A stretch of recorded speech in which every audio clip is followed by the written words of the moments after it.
He didn't do what he should have done. And that's okay. The majority of people that come here on a licensing didn't do what they were supposed to do. That's like a given. They don't go about blaming anybody. They just say, Your Honor, I didn't pay the ticket. Your Honor, I just didn't do it. I just didn't have the time to do it. I just didn't take whatever. Right. Just own it. Once you own it, then it becomes a whole lot easier just to move forward. Court calls case People versus Corey Harris. Conrad Siller on behalf of Pittsfield Township. Assistant Public Defender Natalie Harris, who should be present, is due. Mr. Harris, are you driving? Actually, I'm pulling into my doctor's office, actually. So I'll just give me 1 second. I'm parking right now. Great.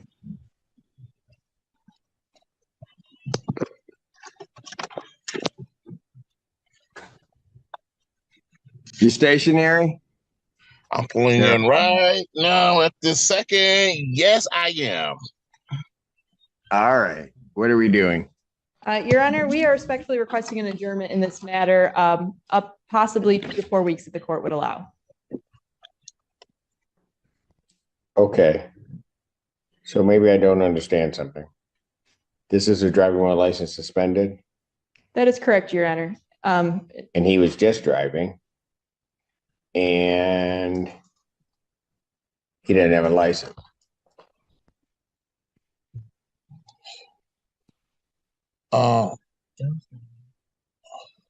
Is with the charges, Your Honor, yes. No, I'm looking at his Yes. record. He doesn't have a license. He's suspended and he's just driving. That is correct, Your Honor.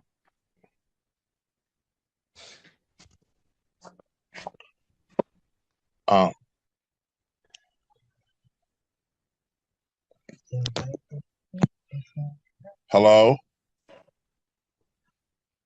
1 minute, Mr. Harris.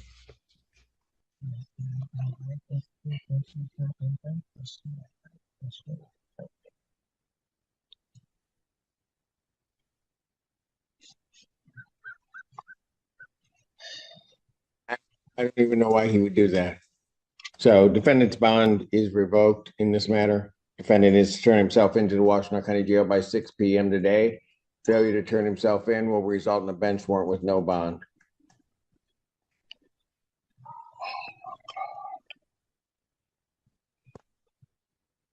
Thank you. Thank you, Your Honor. Mr. Harris, I'll be giving you a call. Okay. Court calls case People versus Maya Isom. Conrad Siller on behalf of Pittsfield Township. Assistant Public Defender. Court, Deion Webster Cox, appearing on behalf of Mr. Harris. How are you, Your Honor? We will see. We're good. We're good. Mr. Brown, or somebody from the PD's office, because I did not get a substitution. I got an appearance. Oh, I I've get got a a substitution right here. Signed off on. It is. All right, then I don't need to address. I don't need Thank to you. address the public defender's motion to withdraw. I'll consider that withdrawn, given the substitution. I do have an appearance, and I will sign off on the substitution. Thank you. Thank you. All right, what are we doing today? So, Your Honor, we were going to, there are several options that my client, Well, and I want you to know, counsel, that because of certain things, the court has a number of things I have to say. okay, Because I think the record, given particularly some of Mr. Harris's comments with reference to this court potentially acting what, at least as I'm to understand, is on what some may be, or is it, let's put it this way. People are saying, and quite frankly, your client has made the assertion that the Pittsfield Township, as well as this court, was acting on some type of defective or faulty information, which I will tell you, counsel, caused the court, given what the court did, to investigate what my ruling was. And I will tell you that that assertion is absolutely correct with reference to any faulty information that either came through to the Pittsfield Township Department of Public Safety or to this court ultimately at the May 15th hearing. And I think it needs to be stated, I've been asked for comments. I have refrained from comments as my normal practice is. This court with the pending case will speak on the record. And so I am going to make sure that the record is very, very clear as to what this court knows and what this court acted on May 15th. And we can start with this. And my basis for doing it is because of what was said about what this whole process was. And that an indication, counsel, and I know, counsel, you've been before me before. Absolutely. I know it is not coming from you, but you also know how I am. I do. And the thing is that if for whatever reason, the one time in my life I was wrong, I will say it and did. But when I'm not wrong and when people are not to blame, then it also needs to be said. So I will try to get through this as quick as I possibly can. But I will tell you, first of all, with any reference to your client having had a license on that day, and some indication or misunderstanding as to whether or not he had a license. Let me make it very clear, based upon what the court looked at, he has never had a Michigan license, ever, and has never had a license in the other 49 states and commonwealths that form up this great union. He has never had a license. In point of fact, when they suspended his license, and what people don't understand, when they suspended his license in Saginaw, they don't suspend the license. They suspend the privilege to drive in this state.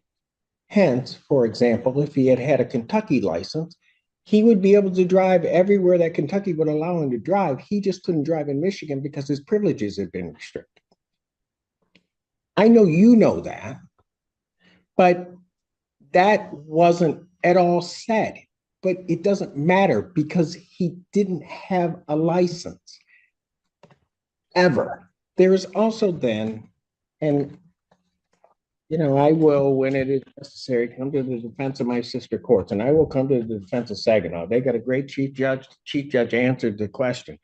But I will tell you, that court and its friend of the court did nothing wrong.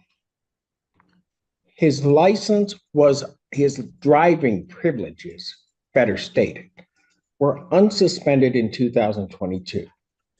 That required Mr. Harris to do something. He didn't do it. Therefore, the friend of the court was under no obligation to send anything to the Secretary of State. Now, I hated that I had to look at all of this, but when there's a question as to what I did, I'm going to look at everything to make sure that what I did was all in order. There's then an indication from that because that wasn't sent, there was a direct attack on Michigan's Department of Secretary of State's office, saying that the Secretary of State was somehow at fault. Let me tell you something. Secretary of State did what they were supposed to do. And in point of fact, they did nothing because they hadn't gotten anything from the court because Mr. Harris had not paid the reinstatement. This week, or the latter part of last week, once he paid that, Saginaw friend of the court did what they should do, and they sent it. Immediately, based upon the information that I have, the Secretary of State did what they do every day. They took that suspension off of his driving record, and he was then unsuspended. And then your client did what he needed to do with reference to the Secretary of State and paid a reinstatement. Just a second, Mr. Schiller. I'm going to let everybody respond because Thank you. I am not done yet. Okay. All right. You're covering a lot of the points for me. Thank you, Your Honor. And so that came down to that. So the information at the time that I had, that Pittsfield Department of Public Safety had, was all correct at the time of both Pittsfield stop as well as the May 15th day. It was all correct. There was no error by anybody. It was a failure on the part of Mr. Harris to do certain things. Now, I grant you that sometimes that can be a complicated process, but it was certainly not anybody's fault that that didn't happen other than that wasn't paid. Now, here's the other thing, and I'm like maybe in church where I say I'm about finished now, but the other part of this is this stop was in October. Most of the cases that we've heard just in this last afternoon are driving while license suspended cases. That's part of my Wednesday afternoon. We go through great pains to try to get people their licenses back, which is really how it should happen. Between October and because I don't live under a rock, I actually watch things. You look very nice on TV. Thank you. You're welcome. There was something that was said that was very disturbing to me. And I'm just going to let you know because I believe in being fair with everybody. The question was asked along the lines between October of 2023 and the point in time of the May 15th hearing, was there an attempt by Mr. Harris to correct his license? Here's the part that was disturbing for me, so that you know. Okay. Mr. Harris indicated that at some point he had been involved in some accident. And being involved into the accident, that he was basically bedridden or at least housebound, he could not get to the Secretary of State. That was set up there, and I'm going to presume, because my knowledge of counsel, defense counsel is, I know you don't misrepresent anything. Right. You never do. Right. That's not true. Okay. He purposely stated that he could not get to the Secretary of State, which for the way we handle things in this court would have placed him in a whole different category. We would have tried to find a way, let's figure it out. And the reason I know that is because Mr. Harris, on December 28th of 2023, do you know where you were? December 28th, 23. 23rd. 2023. I know I was laid up from our You were accident. at the Secretary of State's office. And you were at the Secretary of State's office because you redid and got your new Michigan ID. I have the date. That's the date you did it. December 28th, 2023. You did. And so that you also know, and in all fairness to counsel, because I don't know if counsel knows this or not, the way I know that he's never had a license is because May 3rd, 1990, he was 19 at the time. May 3rd, 1999, he applied for his first Michigan ID. Counsel knows, so I do, you cannot have both. You either have an ID or you have a license, one of the two. He has religiously every year gotten a new ID. And so he knows that he doesn't have a license. And quite frankly, I just wish he would have said that at the beginning. And all of this hoopla could have been just put all aside. And we all go through the process as we do with all of the people coming here to try to get him his license back. But his falsehoods, misstatements are not going to fare him well in this court. I'm done for now. I'm sure I will have something else to say. Whichever one of you would like to speak first, you may. I'll wait to go last. Yes, I spent yesterday at the Pittsfield Township Police Department with Officer Monaster performing the traffic stop in this case. I also noticed the December 28, 2023 date, and I know the significance of that, and the court just went through that painstakingly, and I thank you for that. In addition, at the traffic stop, when I was at the police department yesterday, we watched the body cam video. At least twice during this traffic stop, he acknowledged to the officer that he did not have a valid license. Quote unquote, quote, actually, I don't have a valid license, close quote. The question was, are you a valid driver? Quote, I am not, close quote. So, you know what, this is all this hoopla and the circus atmosphere is, in my opinion, is an affront to the justice system. I mean, I've been a prosecutor for more than 30 years, and to see this kind of hoopla around a driving while licensed suspended case is ridiculous. And it wasn't caused by this court. It wasn't caused by the Pittsfield Township Police Department. It was caused by the extrajudicial statements made outside of this courtroom. Thank you. Okay, so Go ahead, counsel. thank you, Your Honor. Thank you very much. Well, first thing I'd like to say is, very first thing is we're here and that we all saw this video. I wasn't in court. I wasn't even on YouTube watching the court today, right? I saw it because someone saw it and decided to post it. I can assure you that was not Mr. I don't think he has the capacity to be able to post it like that on YouTube or Instagram. So that was not him. And it happened to take off and go viral. So he had what we saw was him saying he was driving, which he should not have been driving, right? We're told not to drive on Zoom while doing that. So that's how this came to the attention, because the court, I saw you. He said, I can't believe this. Is he driving? And we all said that. Everyone who saw that video asked the same question.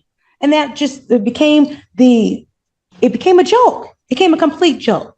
Now, with respect to what we want to do, and I cannot say anything is with respect to what my client has said, but when we talk about the hoopla, my client didn't start the hoopla. Perhaps he's made some comments, but he didn't start the hoopla whatsoever. That was someone that was outside of his control as to how it went viral. He had no control over that. And that I'm going to stand on that. He did not send it out to Instagram. He didn't send it out to wherever. He didn't do that part. So with respect to, did he have I don't want to try this case today at all, but what I want to do is focus on what's good. Now, what was good? That day in October, this officer here, that could have gone a whole other direction. And I'm so happy that you were so kind and courteous to my client. Thank you, officer. Thank you so much, because it could have gone another direction. We are here right now. My client has an appointment to go to the Secretary of State for his permit. He's working on that. I want to focus on how do we correct this and cure this? How do we go forward with this situation? Whatever, he was not under oath under any of the things that he said. So we're not talking about any type of perjury going on. Very true, right? True. So with that being the case, let's move forward with this. He is here. This is what I'd like. Because Counsel, let me just. Yes. I would like to move forward too. Yes. On this case. We handle these cases all the time. But I will tell you, as you know, having appeared before me, the one thing I don't like is when people don't take responsibility for what they've done. When they take responsibility for it, we will use whatever we can to try to get you to another spot, because it doesn't behoove any of us for you to be in that spot. One other thing that I will say, when you say it wasn't started by him, oh, it certainly was. It certainly was when he made his first statement to WXYZ about blaming people for this happening. And he shouldn't have done it, because when you look at the whole thing, the person that needed to be blamed, and we can go back to a lot of other points, but I'm not here to embarrass it, but the person that needed to be blamed is the person that he was staring at in the mirror. He didn't do what he should have done, and that's okay. The majority of people that come here on a licensing didn't do what they were supposed to do. That's like a given. They don't go about blaming anybody. They just say, Your Honor, I didn't pay the ticket. Your Honor, I just didn't do it. I just didn't have the time to do it. I just didn't take whatever. Right. Just own it. Once you own it, then it becomes a whole lot easier just to move forward. Okay, I'm sorry. I interrupted you and I said I wouldn't, but Thank you. I understand. my courtroom. I No, no, I know who you are and I respect that. So and where I am is where I've always been, because I can assure you that when he did speak to WXYZ that day, I wasn't representing him. I was representing him yesterday, right? And you would heard my message is that what steps are to correct this. And that's what I'm about, Your Honor. How do we correct this, right? I understand the entire process. I have not gone into detail, but I will take the word of the court and of Mr. Stiller here, brother counsel, and about the background and the history of it. But how do we go forward? And that's why I'm here to sort of minimize. You okay? Can he did get into an accident. He can sit down. He can sit down. Please, Your Honor. Right behind. Oh, well, hold on. Okay.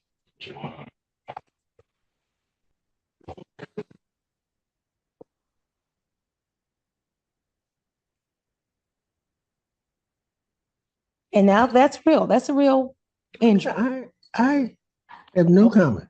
Okay. So what we're looking for, because there are some options here, my client has indicated to me and would like me to indicate to the court that he is in the process of procuring his license.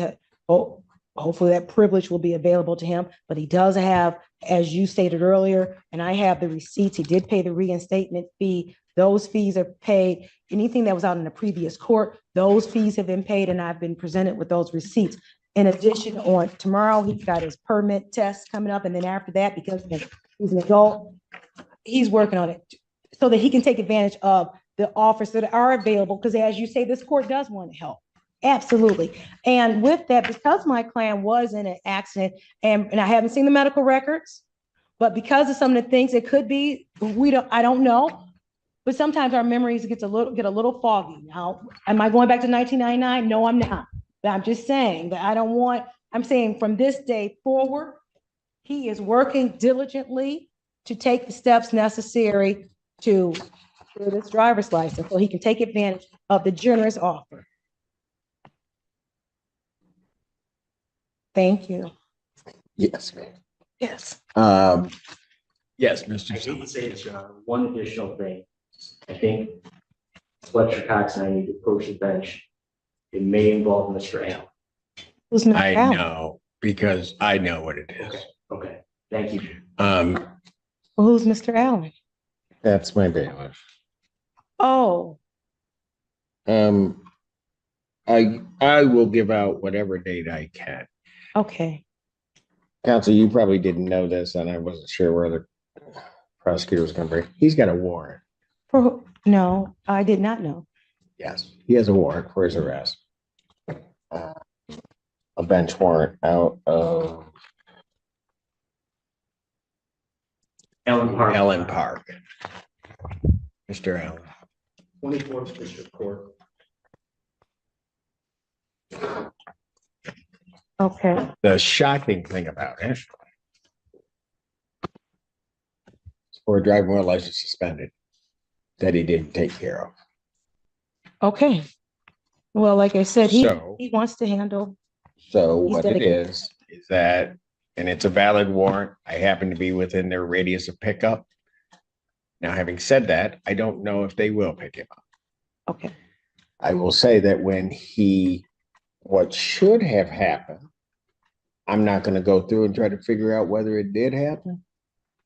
But when he was arrested, when he turned himself in on my revocation of bond, upon being released, he should have been apprised, warned, and released to go take care of it.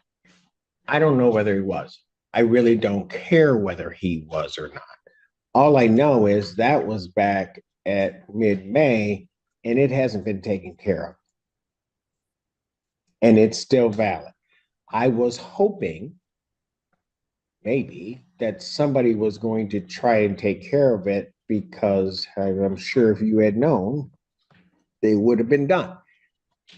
So much so that part of my delay in getting out of here was to make sure that it was valid. I had my staff run him right before I came out, so that if it hadn't gotten taken care of and in, then fine, we were okay and I didn't need to deal with it. Right. But it's still there. Okay. So will July 17th work as a new date for you?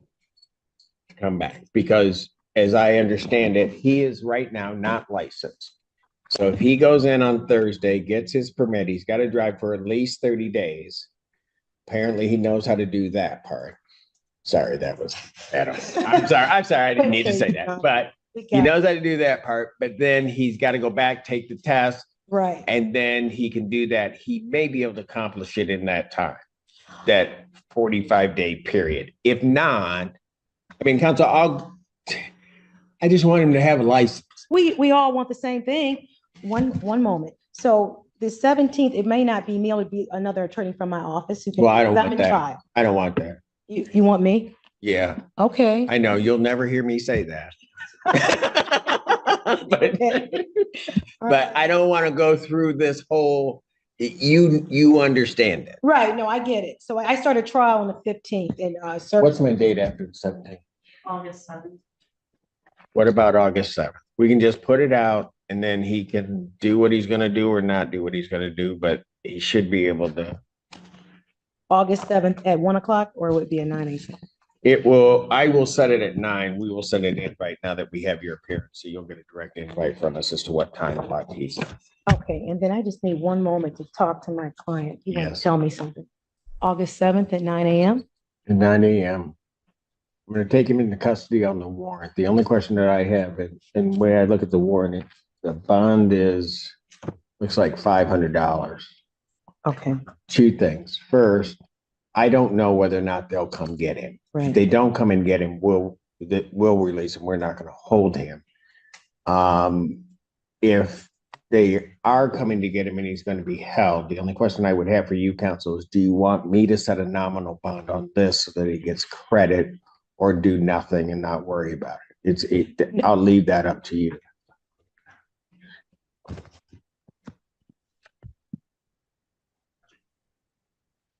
Okay, that will be, but absolutely, I want him to be able to get full credit for anything that is necessary. So let's do it this way. If he's not, so I'm gonna take him in. If for whatever reason he's not released tomorrow, call my office, and with the agreement, I will set a nominal bond Okay, on it rather than do it right now. So he has to deal with two things. So that you're also clear. Part of the reason I'm also doing this is because I think he was warned and released, didn't take care of it. And secondly, this has been out there for 9 years. well, I did not know about it, Your Honor. Okay, Counsel, there is not a doubt in my mind that that's true. Yeah, I no, you did not. I go to the bank on that one in a minute, because I know you would have taken care of it. yes. All right. It's going to be taken care of today. His wife is here and Okay. it will be taken care of. So I will absolutely call your office tomorrow to see call the court to see the status of it. Oh, we're going to take care of this. All right. Okay, that's Very what we're good. going to do. We'll see you in August. Okay. Defendant is remanded on the Allen parking. Sir, you can go with my bail. And after everything that happened in this courtroom, there's one thing that stands out above everything else. The hearing didn't end the way it started. What initially looked like another opportunity for the defendant to explain his position quickly turned into a much bigger problem. The arguments, the accusations, the attempts to shift responsibility, Judge Simpson kept bringing the conversation back to one thing: the facts. And that's what makes this case so interesting. You can disagree with the court, you can challenge a decision, you can question the process, but once you're standing in front of a judge, the record matters. And in this hearing, the defendant's previous statements and the issues surrounding his case became impossible to simply talk around. Then came the moment that changed everything: the outstanding warrant. Suddenly, this wasn't just another courtroom argument about licensing problems or who was responsible. There were real consequences sitting on the table. And that raises an important question. At what point does defending yourself turn into making your own situation even worse?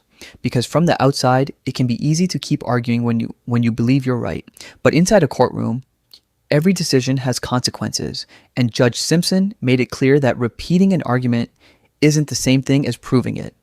The biggest takeaway here isn't simply that someone was sent into custody, it's that courtroom strategy matters. Knowing when to speak, knowing when to listen, and most importantly, understanding what the court is actually asking can completely change the direction of a hearing. So now I want to hear from you. Do you think Judge Simpson handled this fairly, or do you think the defendant deserved another opportunity before being remanded? Drop your opinion in the comments, because I know this one is going to divide people. And if you enjoy courtroom cases where a routine hearing can suddenly turn into something completely unexpected, make sure you're subscribed to FactSpark, because sometimes the most important moment in a courtroom isn't the argument that starts the hearing, it's the decision that comes at the very end. Thanks for watching, and I'll see you in the next courtroom case.